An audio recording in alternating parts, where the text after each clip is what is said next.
இன்றைக்கி கலர் கலராக ஜூஸ் பண்ணலானுங்க. என்ன கலர் ஜூஸ் பண்ணுறதுன்னு யோசிச்சுட்டே இருந்தேன். பார்த்தேன் நம்ம வீட்டில் நகாப்பழம் மரம் இருக்குது.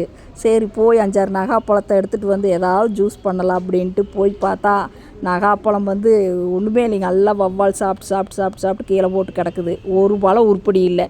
வவ்வாலெல்லாம் தின்னது போக மிச்சம் மீதி தான் நம்மளுக்கு கிடைக்கும் போல் இருக்குதுங்க. அந்த மாதிரி இருக்குது. மரம் அவ்வளோ ஒசக்கமாக இருக்குது, எடுக்கவே முடியல.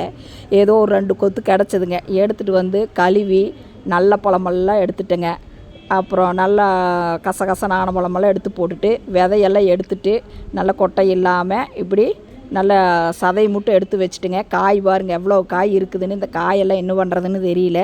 இந்த காய் வச்சு சட்னி பண்ணலான்னு நினைக்கிறேன். இப்போ இந்த நகாப்பழத்தை எல்லாம் நல்லா மிக்சியில் போட்டு அரைச்சி நல்லா கலராக நல்லா இருந்ததுங்க. கலரே பாருங்கள் எப்படி இருக்குதுன்னு. சும்மா கத்திரி பூ கலரில் ஜம்முன்னு இருந்ததுங்க. சரி ஏதாவது ஜூஸ் பண்ணலாம் அப்படின்ட்டு அது சர்க்கரை, நட்ஸு, பாதாம் பிசுனு, சப்ஜா சீடெல்லாம் ஊற வச்சுருந்தேங்க. சரி இது ஜூஸ் போட்டு குடிச்சு பார்க்கலாம் எப்படி இருக்குதுன்னு அப்படின்ட்டு. இப்போ இதோட நம்ம பால் சேர்த்துனோம்னா திரிஞ்சு போயிருங்க. வெறும் அந்த நகாப்பழ ஜூஸை மட்டும் ஊற்றிட்டு அதோட நம்மளுக்கு தேவையான கொஞ்சம் ஒவ்வொரு ஸ்பூனு சர்க்கரை, அப்புறம் சப்ஜா சீடு ஒரு ஸ்பூனு, நம்ம பாதாம் பிசுனு ஒரு ஸ்பூன் போட்டுங்க. அப்புறம் நம்ம அலங்காரத்துக்கு நம்ம முந்திரி பாதாமெல்லாம் பொடி பொடியாக கட் பண்ணி வச்சுருந்து அதையும் சேர்த்திக்கலாங்க. அதாவது பாருங்கள் கலரே எப்படி இருக்குதுன்னு பாருங்கள். டம்ளர் ஃபுல்லுமே சூப்பராக இருக்குது கலர் பார்க்குறக்கு. ஏன்னா இது இயற்கையான கலருங்க. இது இப்படி ஃபுல்லு நகாப்பழம் சாப்பிடாதவங்களுக்கு இந்த மாதிரியும் கூட செய்யலாம். குழந்தைகளுக்கெல்லாம் இந்த மாதிரி செஞ்சு கொடுக்கலாங்க.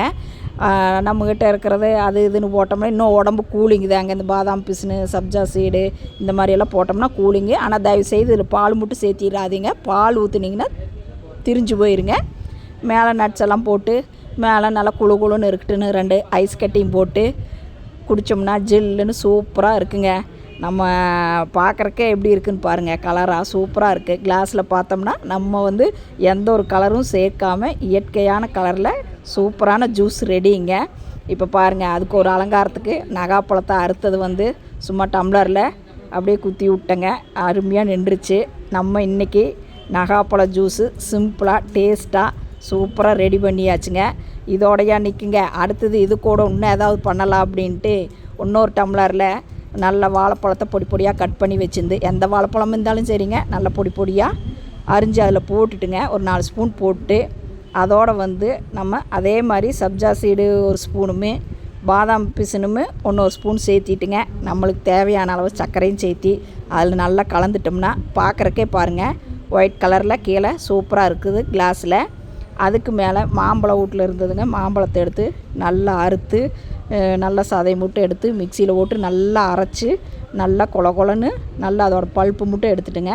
எடுத்துட்டு அது இந்த சப்ஜா சைடுக்கு மேலே அப்படியே அது ஒரு லேயர் மாதிரி போட்டாச்சுங்க. அதாவது எவ்வளோ வேணுமோ நம்ம அந்தளவுக்கு டம்ளரில் போட்டுக்கலாங்க. நீங்கள் கீழே வாழைப்பழம் இல்லைன்னா பலாப்பழம் கூட போட்டால் நல்லா இருக்குங்க.